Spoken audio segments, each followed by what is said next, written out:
7 heads of cabbage. I'm going to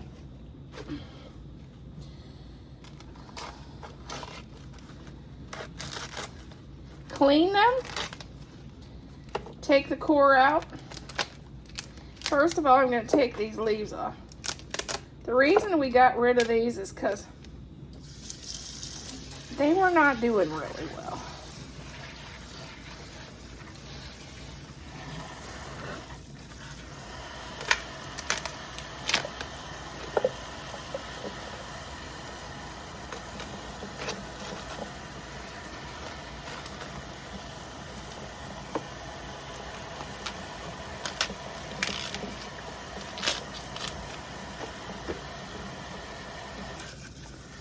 And then I'll just take these and throw these in our pan. I have a big metal pan like this that I'm going to throw it in, and I'm going to have it on the floor.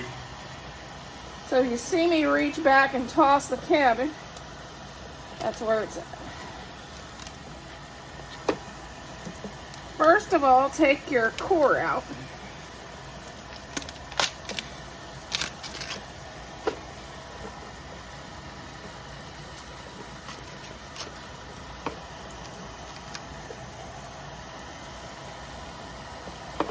This one, that's basically what it is. So this is gone. And the rest is going in my pan for shredding. And I'm going to do that with all of them.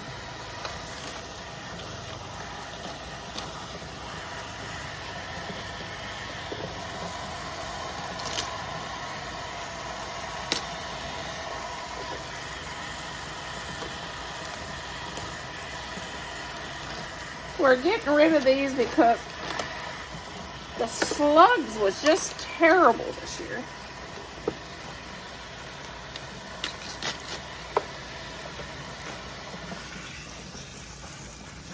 And it's to the point you got to take what you want to eat, or they're going to eat everything.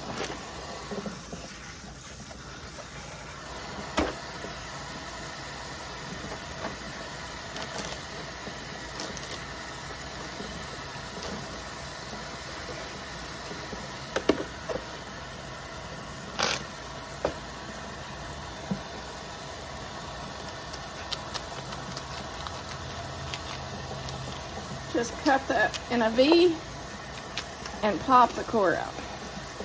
And then I like to take the bigger ones like this, and I like to cut it in half. Sometimes I'll just go ahead and cut it in 4s so it'll go through our machine. Because we're going to be running this through the food processor. Or you can use a slicer, but Thad's way is the fastest possible. He's been working out in the garden all day, cleaning up whatever needs canned and processed, and getting rid of a ton of weeds. So he's going to help me, and he wants to do it quickly. But you do that with all your heads and put them in a... You can do your shredding of your cabbage.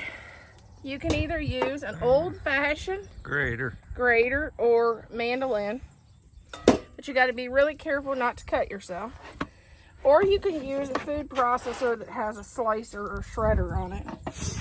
But if you do that, so you don't have to worry, you don't want to put your fingers down in this chute, you have to use one of these to push it down, because I don't want anybody hurt.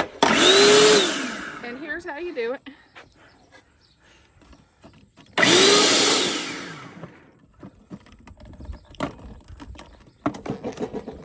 First of all, you break it up and make sure it fits. I like to fill mine first before I turn it on.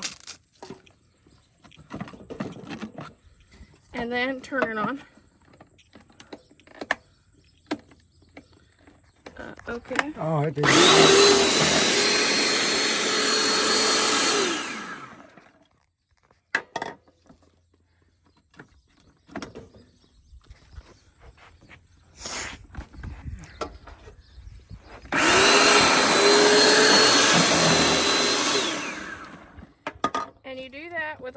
cabbage.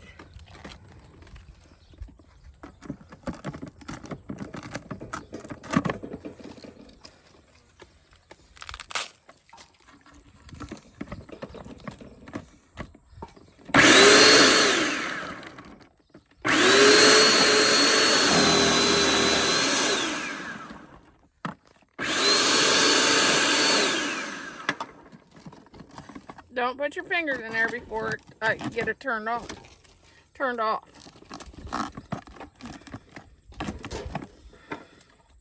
Good way to come back with a less finger.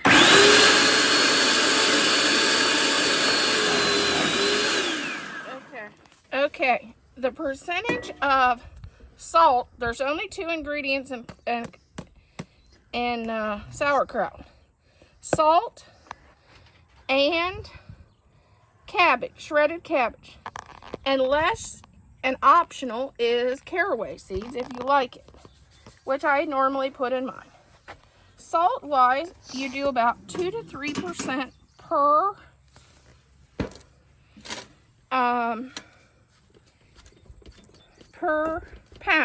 pound per weight. So if it's like 3% of the weight in salt. And the more salt, some people do 1%, but you have more chance of it molding. And we don't want our sauerkraut to mold. So I always go on the higher side with my sauerkraut.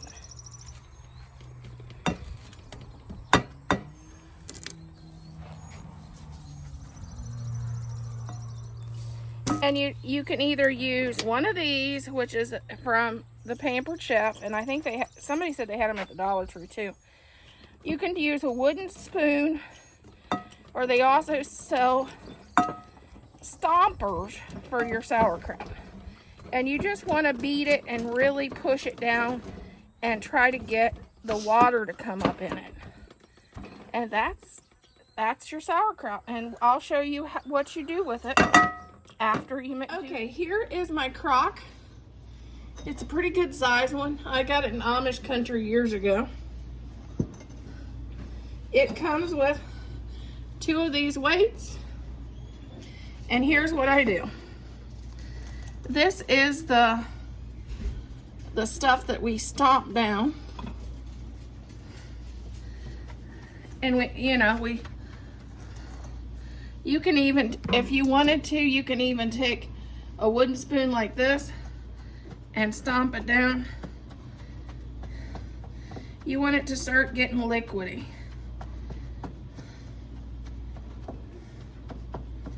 Okay. I'm going to start adding this into the crock.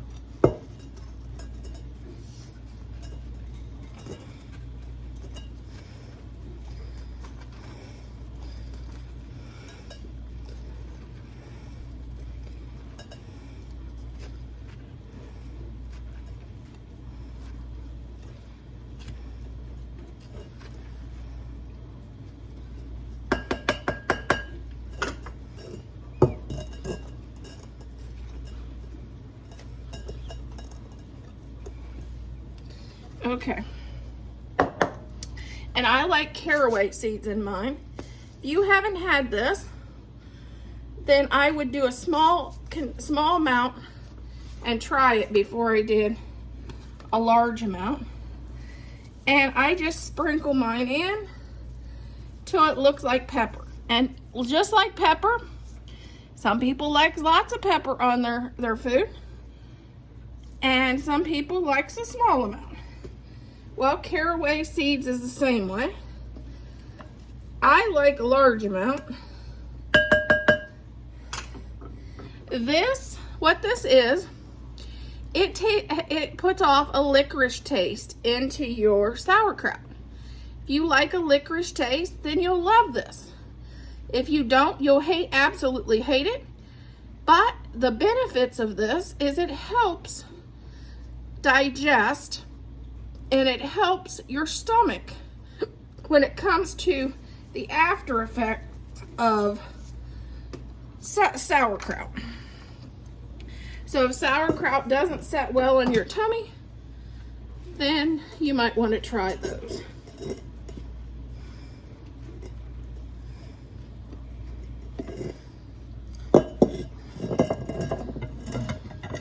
I have a neighbor that every year that I make this, I call her as soon as I make it, or she absolutely, sometimes I think she knows.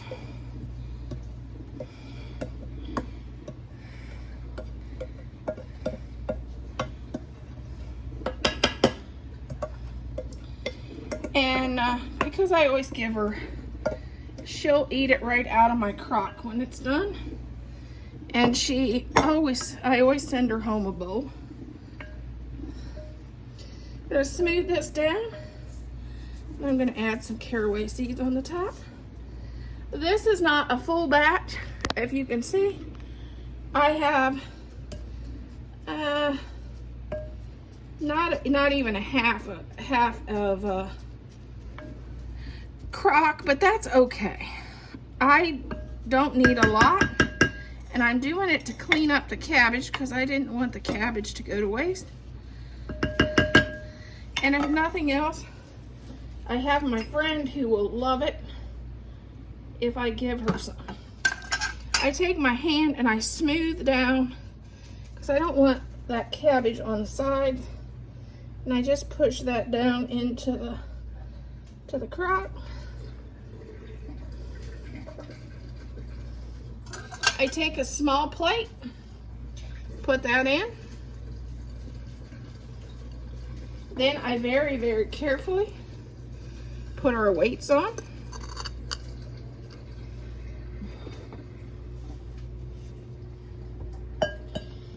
And if the water does not come up to about a ½ an inch on this, I will add some salt brine to the top.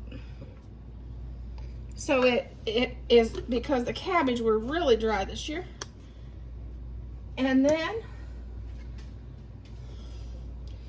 I will put a clean,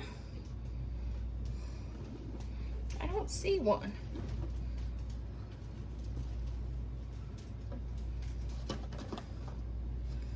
Normally I have dark brown dishcloth, and I'll put that on the top like this, and then I'll put the lid on.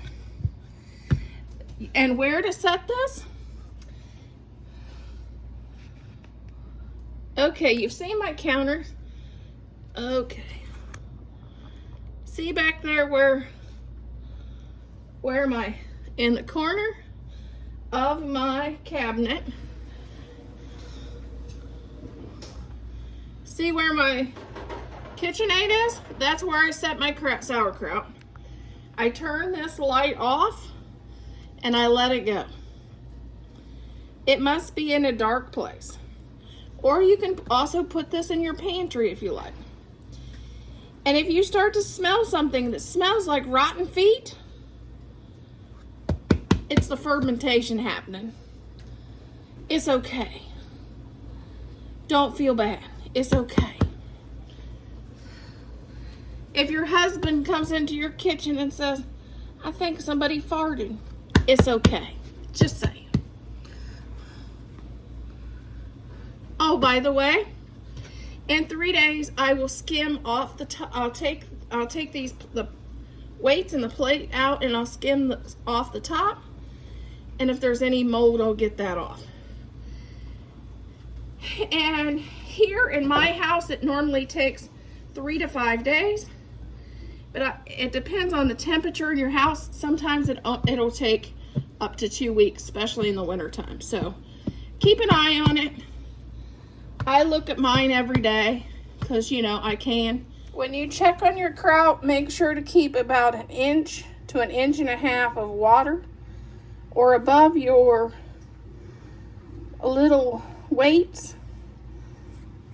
If not, add more salt brine or water if you think you have a high ratio of salt anyway.